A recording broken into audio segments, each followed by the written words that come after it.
Welcome to the Slop Farm. Enjoy the video.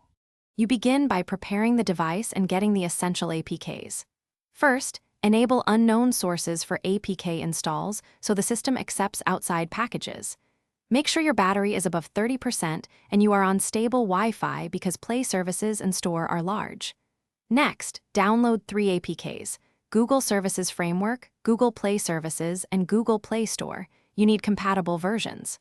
Once done, move to installing in the correct order to avoid signature or dependency errors. Now you install the core components in sequence, and that order matters. Otherwise, apps crash.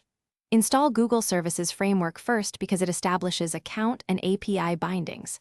Then install Google Play Services, which provides core APIs and must match your Android version and CPU architecture.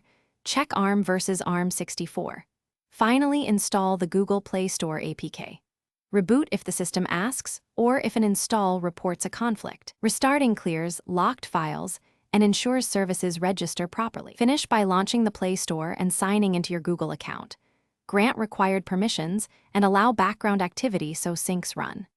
If the store forces closes or fails to update, go to Settings Apps and clear cache and data for both Play Store and Google Play Services, then reboot.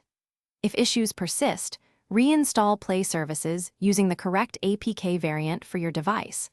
Only consider a factory reset as a last resort because it erases data. One key tip: mismatched APK architecture is the most common cause of failure. Thanks for watching. Consider subscribing if we helped you today.